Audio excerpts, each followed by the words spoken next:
former public servant leads call for new leaders. Manus MP says refugee crimes alarming. And districts asked to house police.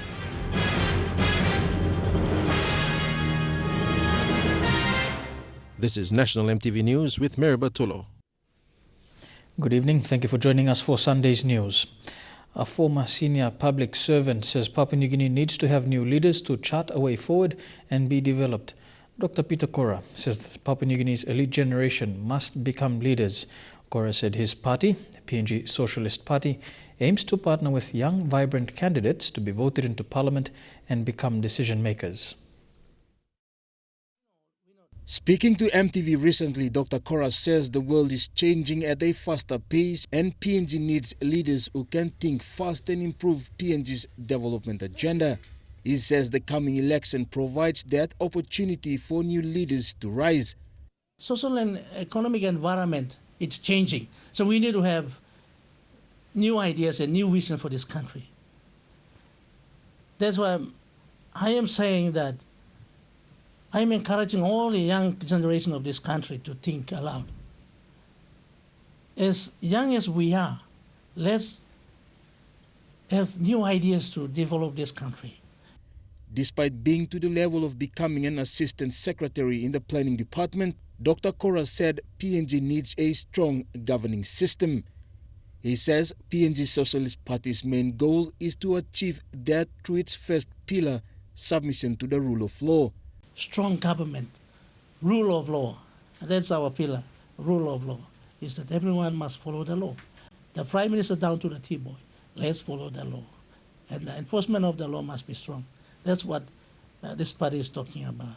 Kora says PNG Socialist Party has 4 pillars: uphold rule of law, fair distribution of wealth, embracing Christianity and promoting nationalism.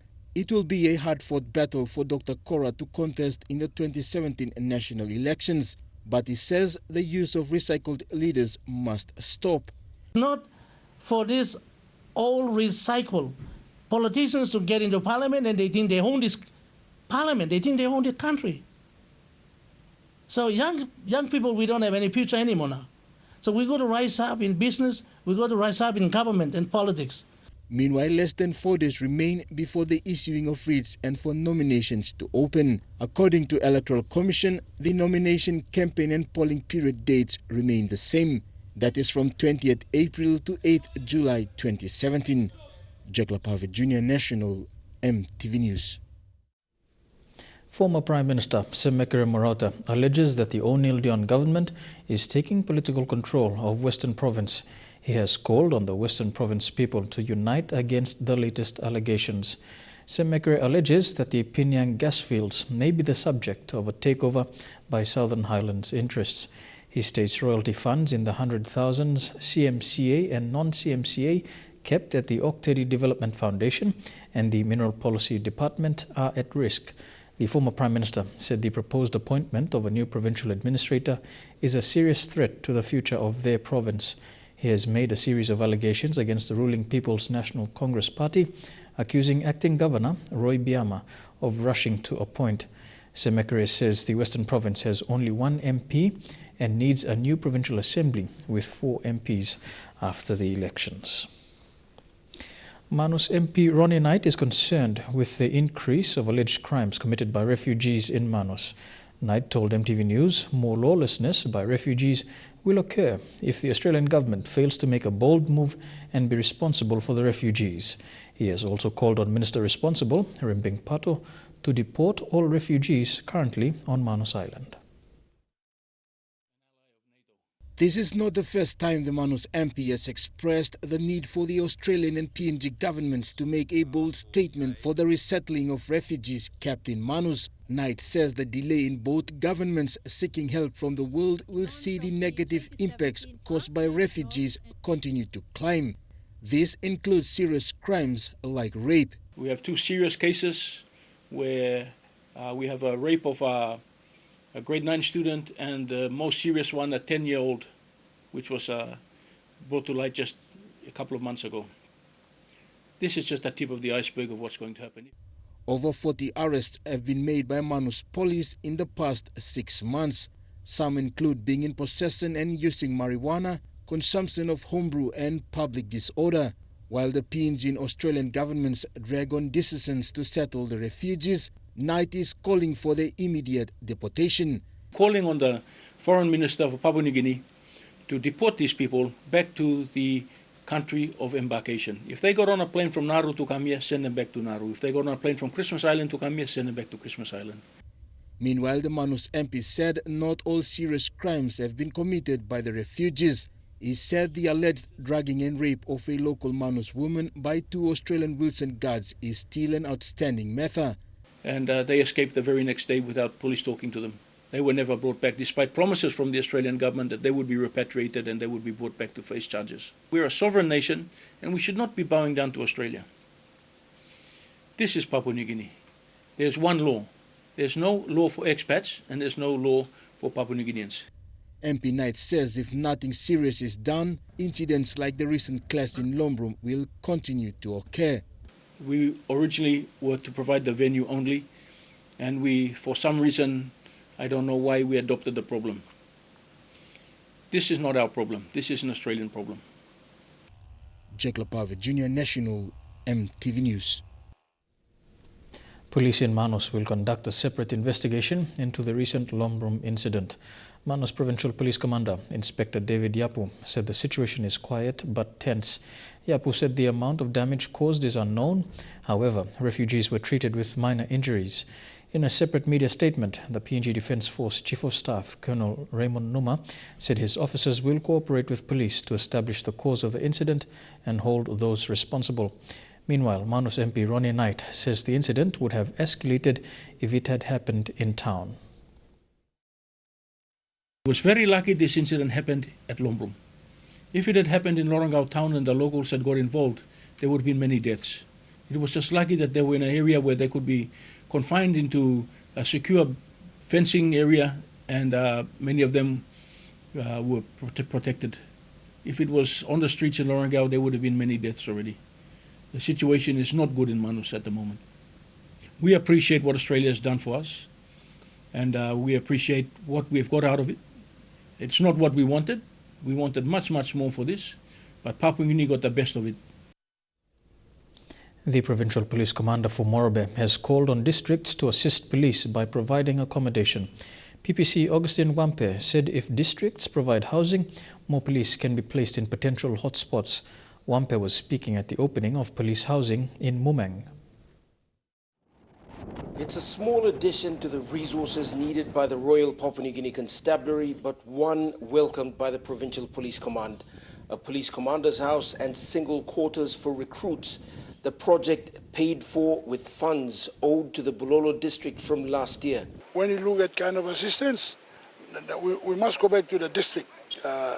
District all must come in to assist, especially individual members. Now it's very, very important that we need to work in partnership. For the Provincial Police Commander Augustine Wampe, district support is crucial for the RPNGC. For years, the Provincial Command has struggled to police the whole of Morobe with just 170 men and women. Wampe has urged all districts in Morobe to assist police by providing housing. Then we work as a team. For now, areas within Bulolo district accessible by road will benefit from increased police presence, but hotspots like Garaina, where an ongoing tribal fight has claimed lives, remain without police presence. Scott Waide, National MTV News, Ley. The Hela Provincial Executive Council has suspended Provincial Administrator William Bando. PEC Chairman and Sitting Governor Francis Potape said the Council used its power under the Public Service Act after Bando failed to answer to the Council over matters of the province.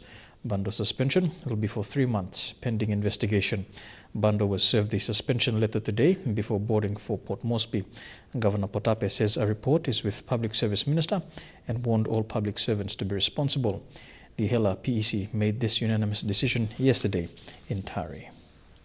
You're watching National MTV News. We'll be back with more stories after these messages. Stay tuned.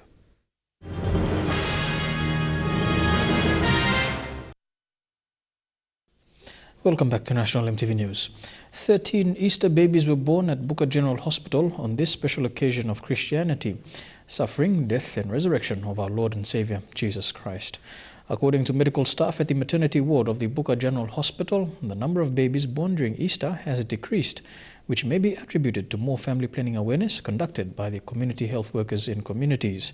Fabian Hakalitz today paid a visit to the Easter-born babies and files this report from Buka. Over the last years, many babies have been delivered on special events like Easter, numbered up to over 30. But this year at the Buka General Hospital, only 13 deliveries since Holy Thursday. According to Sister Ludwina Nahi, who is the Deputy Director Nursing, the decrease can be attributed to more family planning awareness and the upskill of community health workers in hospital so people can use the health centers as well.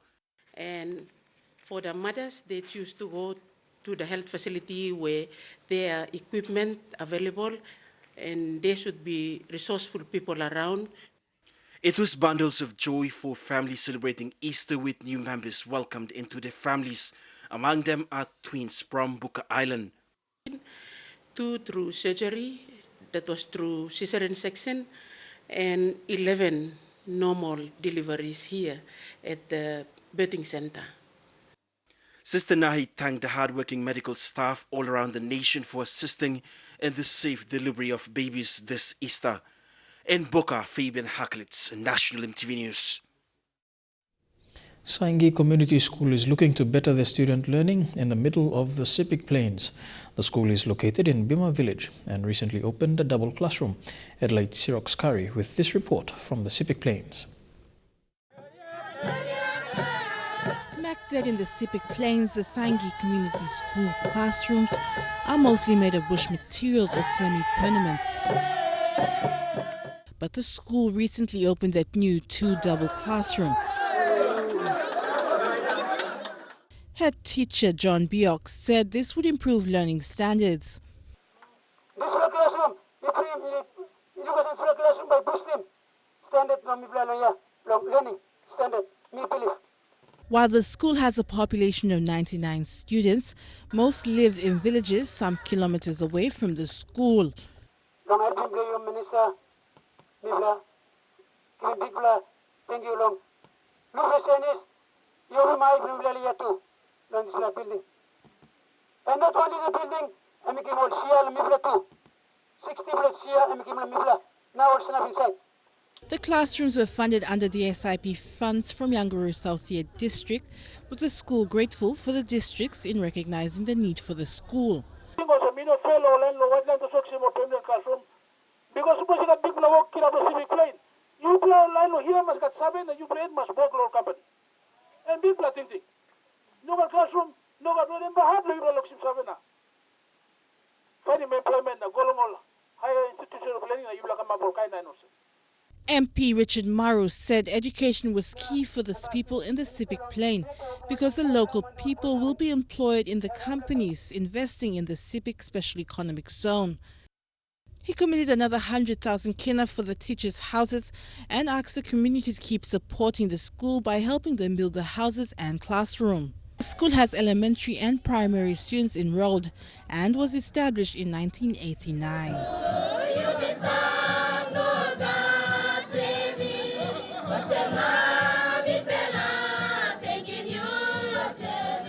Adelaide Sirox Curry, National MTV News, Yanguru. The people of Yalibupangia district in Southern Highlands will see rural healthcare elevated with the use of a new ambulance. The ambulance is a gift by the Government of India as an ongoing commitment to improving delivery of health services in the country. Yalibupangia MP and Prime Minister Peter O'Neill received the gift from the PNG Indian High Commissioner Nagendra Kumar Saxena. Hela and Enga have also benefited from similar assistance programs between Papua New Guinea and the Indian government. The International Training Institute has awarded 97 selected grade 10 and 12 students from secondary schools across the nation and overall 276,000 kina. The institution has surpassed the initial bid last year to increase the total scholarship value from 200,000 kina to 250,000. Last year, 60 students from 50 national secondary schools were recipients of 200,000 kina worth of scholarships. The ITI management says the institution opened 2 more centers this year, ahead of 2018 when they initially planned to, making it possible to award 37 more students a scholarship. Now we actually have 10 campus and 1 distance center. We opened up Manus and Kyunga this year. ITI annually recognizes students who show outstanding academic performance but either could not afford a tertiary education, we come from families that are not wealthy, or like Justin Levy, were left out during selections even though they made the cut. Because our universities have a limited number of space and it could not cater for the entire students who are coming up. Justin and Kemo, like the rest, will go on to undertake a 17-week certificate course offered at ITI.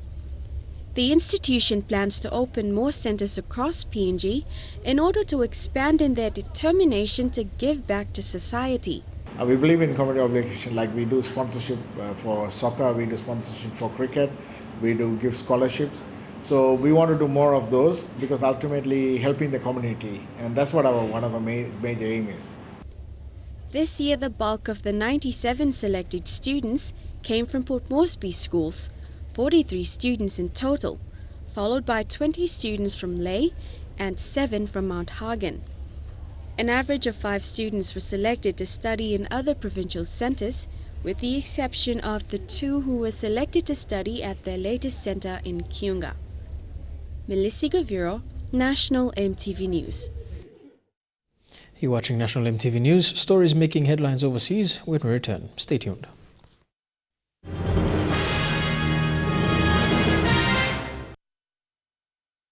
Welcome back to the news. Turning overseas now, North Korea put its military might on display during a parade in the heart of Pyongyang, while the regime showed off some of its latest arsenal.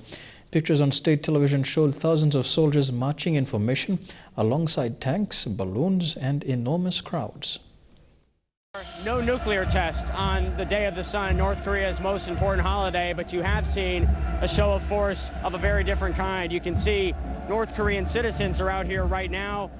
These women are holding up a North Korean flag, and earlier we saw North Korea's full arsenal on display.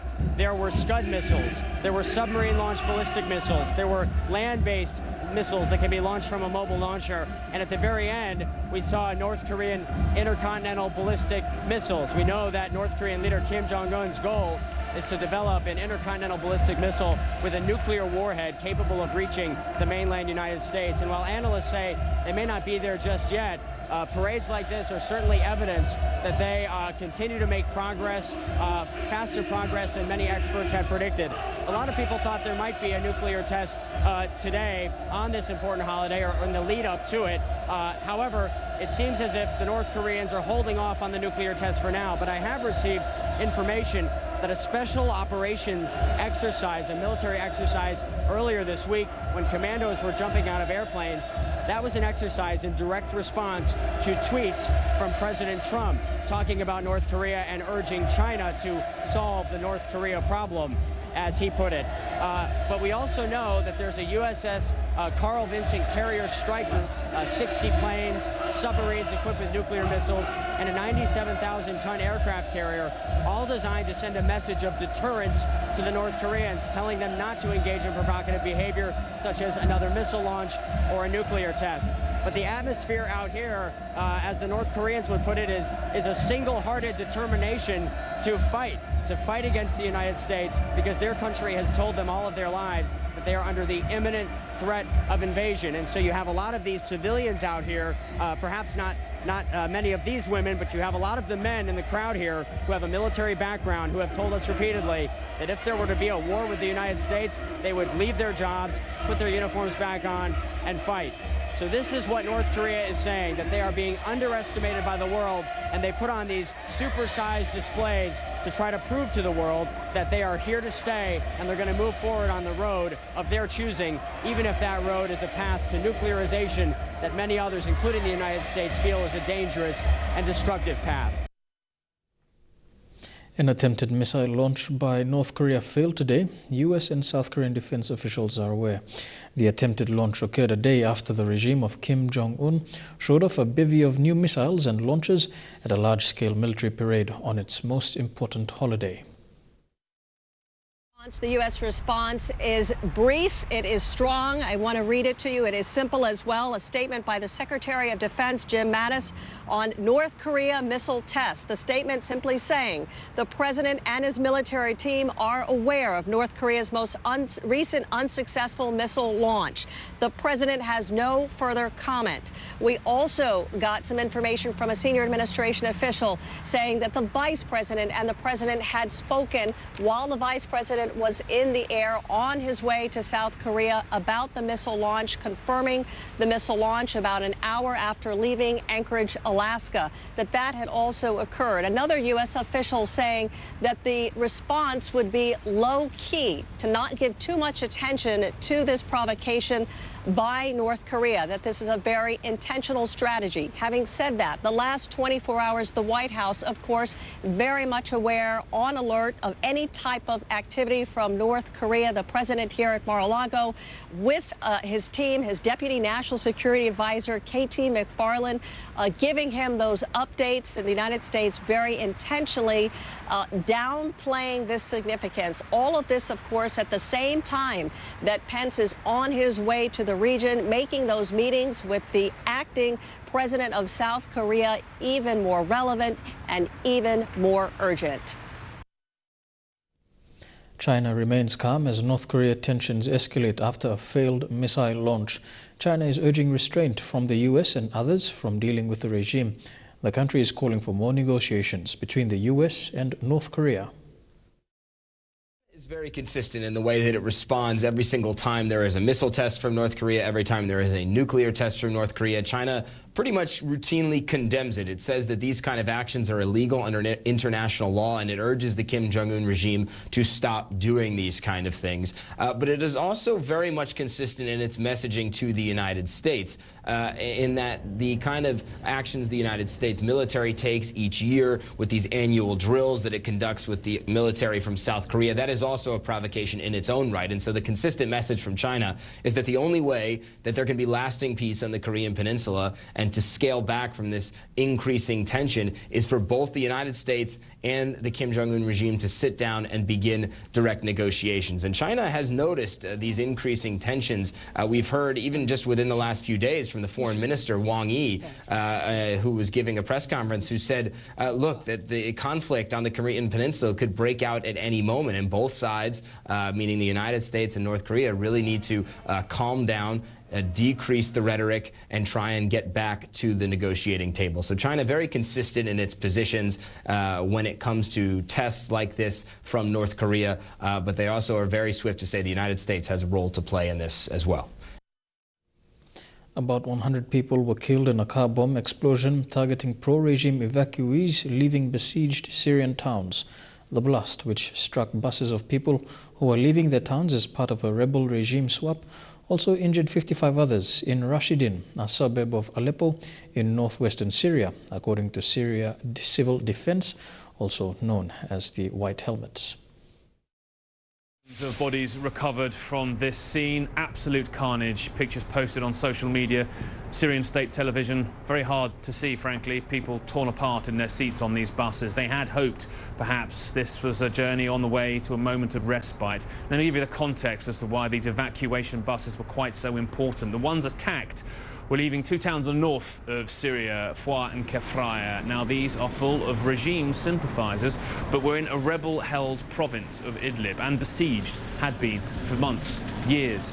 Also, in the south of the country were towns full of rebel sympathizers, Madaya and Zabadani, but they were besieged by the regime. So the UN brokered a kind of swap, if you like, allowing a simultaneous evacuation of these two towns that were regime loyal in the north, Foua and Kefraya, while rebel sympathizers sympathising towns in the south, Zabadani and Madaya, were also being evacuated. But it was those who were leaving Fua and Kafraya, the regime-loyal town, that came under attack today. We don't know precisely whose territory they were in when this blast hit, but we think it was a car bomb, and it does appear to be that the evacuation still continued after this tragic, horrifying episode. In the past, buses from Fua and Kafraya headed there have come under attack from people who clearly were extremists. It wasn't quite clear which group they were affiliated with, but nothing like the scale of the devastation today. Now, this, of course, has many worried in rebel sympathising areas of some sort of regime reprisal as a result of it, but still eyes focused very much on the terrifying toll on civilians in those buses. As I say, dozens of people of the 3,000 who were leaving Fua and Kafraya losing their life from this car bomb as they felt they're on their way to safety. These towns had suffered from besieging, starvation, lack of medical supplies for months. These swaps, some say, will alleviate that suffering, but at the same time, too, do potentially change the demographic ethnic map of Syria permanently, taking regime sympathisers away from rebel areas entirely. They're often Shia, the rebel areas often Sunni. Syria still seeing absolute savagery on both sides now as its war limps into its 7th year. Here with National MTV News. Up next, some sporting updates in Trukai Sports.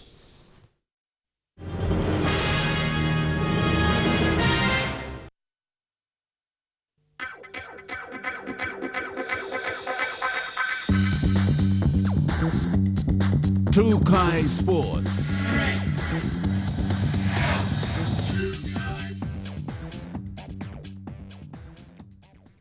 Welcome to Trukai Sports. The SPPNG Hunters managed to steal a 12-10 gritty win over competition leaders, the Redcliffe Dolphins. The brilliance of Hunter Centre at Exwera was what got the Hunters through. Though it was a tough match, both coaches say ball handling errors were the biggest issue all throughout the 80 minutes.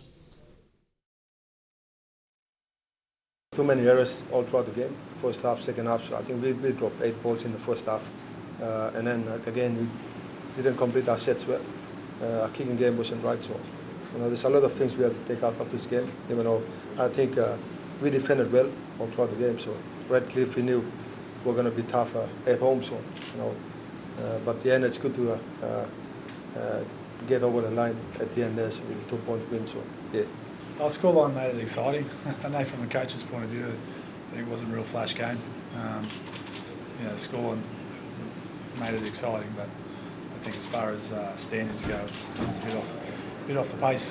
And we just weren't good enough today, and the Hunters deserved their 2 points. Very physical. Coming to PNG, we knew we were going to be in for a very physical game, and unfortunately we didn't match it with them today. They were more committed to running straight and hard than we were, and we didn't get our body in front a lot of the time, so credit to them. They played well. They have better side of the day too. I think we made a lot of errors, but they didn't capitalize on it. As you said, 2 points, just 2 points, and we come out winning, so there's more rooms for improvement, and I look forward for a big week again next week.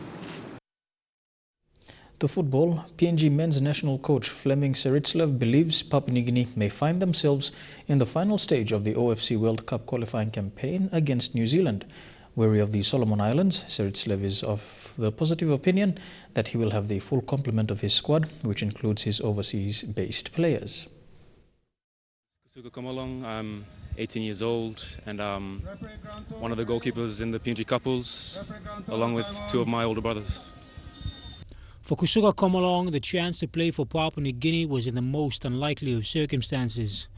Like almost every other footballer in the world, he began his career in the backyard playing with his siblings. So yeah, my 2 brothers were always shooting at goal and they needed someone to shoot at, so yeah, I was there pretty much. Joining his brothers in the last minutes of the home match against Tahiti shone the spotlight on a relatively unknown prospect in Kusuga Komolong.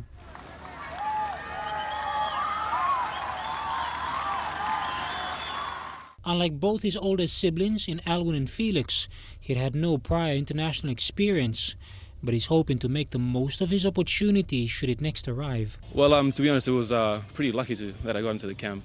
I happened to be standing around when the other goalkeeper, Charles Tapani, he got an ankle injury, and I happened to be standing there while watching the training session.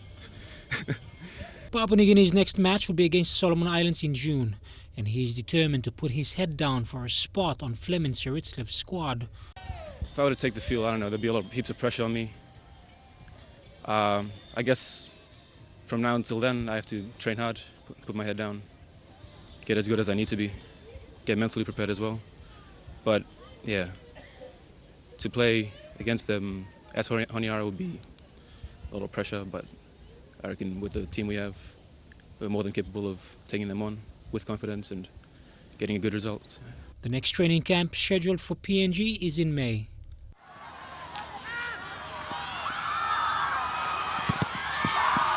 And a good save by Clement Willis, in fact. Jeremy Moggy, National TV Sports. The Port Moresby Soccer Association is using the Easter Games to promote an End to Violence campaign. Featuring 6 men's pools and a single one for women, organisers say it is important that they carry a message apart from playing football. It is the first of a kind tournament, and unlike the normal half-pitch matches common amongst many 7-a-side tournaments, the PMSA Easter competition uses the whole field. In the women's division, PNG Under-20 captain Yvonne Gabong and fellow teammates Gloria Leali and Joy Truga took to the pitch as well, maintaining their fitness after months without competition. Trukai Sports continues after these messages. Stay tuned.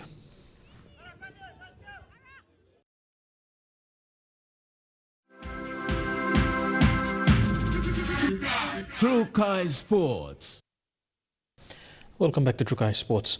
The Charity Cup soccer tournament wraps up day 3 of the competition today with a knockout and the final playoffs for tomorrow.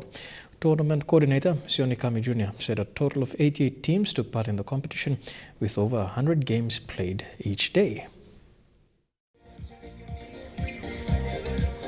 The Charity Soccer Cup competition is perhaps one of the biggest charity events in the nation's capital, hosted by PNG Soccer Charity Trust, a non-profit organization. Everyone's real psyched up to participate, and they just want to come out on the field, have fun, play some soccer, bond with each other, tell stories on the side under the trees and so on. So it's a very lively atmosphere around here. Reaching day 3 of the Easter long weekend, the competition also ends its final pool matches today, with over 300 games played. Tournament coordinator Sione Kami Jr. said the involvement and participation of the teams has been very good. Participating this year, that's double the amount of last year. So lucky we're here at Sir John Guy Stadium and using both fields, so we have a very big space. Despite the downpour yesterday that saw few matches cancelled, today's pool games were all played without any hiccups. However, all washout games will be played tomorrow before the finals. We do have a couple of washout games from yesterday because the heavy rain came in yesterday, and a few from Friday, but we are looking that we will finish on time tomorrow. We expect to finish by 6 o'clock tomorrow, so the last grand final game should start at 5:30. Kami Jr. says with the growing interest of teams participating in the event each year, they are aiming to surpass this year's total next year. Shane Saroya, National EMTV Sports. Starting her 2017 season on a high, Pacific Sprint Queen Toya Whistle was featured on the Sunrise Morning Show today. Taking a look at her journey on the tracks, Toya spoke of her life as a young village girl who did not know of her talent until discovered by her own family. While praised by many, Toya Whistle didn't realize she had talent from the start, but it was her family who noticed and guided her to pursue it. I didn't know I got a talent, and when I started running, and people noticed that I got talent, and that's how I started my career.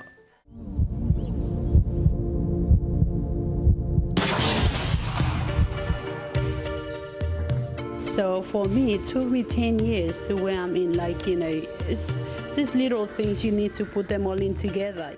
But it was her passion and determination that drives Toya ahead and always looks out to beat her opponent anytime there's an event. Lifestyle back home in Papua New Guinea to Australia is totally different because I grew up pretty much living in the local small town called Barnes, where we don't have a good stuff like Australia does, and when moved to Australia was a learning process for me. in late 2015, a camaraderie that saw Toya get so attached with Tony and Alison Fairweather, not as her coach, but as mentors, an association that instantly clicked between the trio. They told me everything. With this two, you know, they just not my coach, but they are my mentor, and they everything to me. Toya, who recently lost her dad and brother, there has never been any easy passes for her, but it was always her struggles and determinations that kept her focused, and is always deeply proud of her culture and tradition. With nothing to lose but chase, Toya is always focused to achieve what she wants on the tracks. Toya's not a very shy girl. She'll just walk up to anybody and chat to them, and that's what people love about her. You know, you don't know what to expect, but she's always a happy. Toya was the second fastest in her heats yesterday, with semi-finals to be played tomorrow morning and finals in the afternoon. The competition will be live on Channel 7 tomorrow at 11:30 a.m. Australian Eastern. I always, you know, happy and a fun person to hang around with. With a great laugh as well. A too loud laugh. Godwin Eki, National MTV Sports. And that ends Shukai Sports. Up next, the all-important weather details for the next 24 hours. Shukai Sports.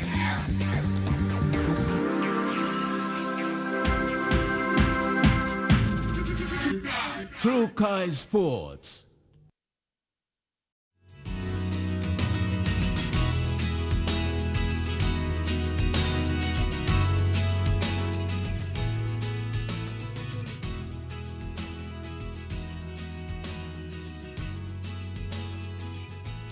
Here's a look at the weather forecast for tonight and tomorrow. First of all, in the southern region, Port Moresby, cloudy periods with a chance of light to moderate rain showers developing with a top temperature of 31 degrees.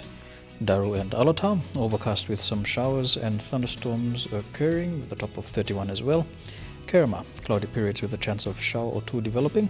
Papandetta, cloudy periods with a chance of light showers tonight with a top of 31. To the Momase region, cloudy with some rain for Ley and Wau.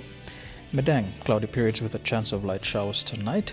Wewak, mostly fine, becoming cloudy by the evening, then chance of light showers. Vanimo, cloudy periods with chance of light rain showers tonight with a top temperature of 31 degrees. To the New Guinea Islands region, Lorangau, partly cloudy with a chance of light rain. Fine, becoming cloudy for Kavieng, Kokopo and Rabaul with a top of 31. Fine, becoming cloudy for Kimbe and cloudy with some rain for Buka.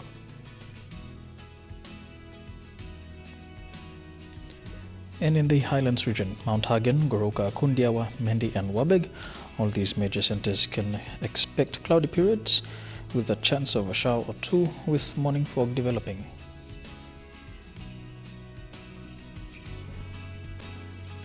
A look at the forecast for small ships for tonight and tomorrow.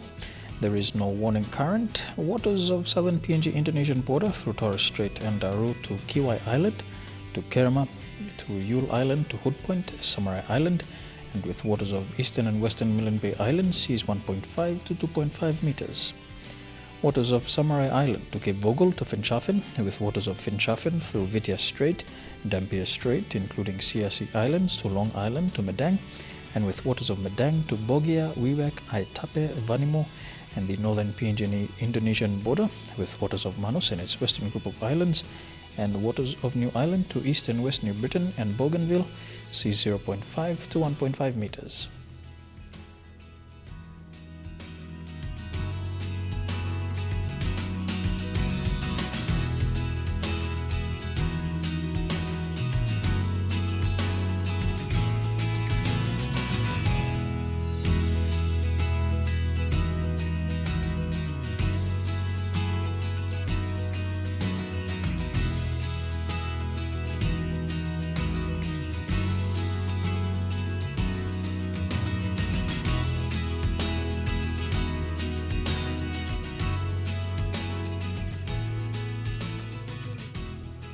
And now look at the ocean forecast for PNG areas. Coral Sea, seas moderate to rough with southeasterly winds at 20 to 25 knots, reaching 34 knots at times. Solomon Sea slight to rather rough with clockwise winds at 10 to 20 knots. Bismarck Seas slight with northwest to westerly winds at 10 to 15 knots. And the Pacific Ocean slight with northeasterly winds at 10 to 15 knots.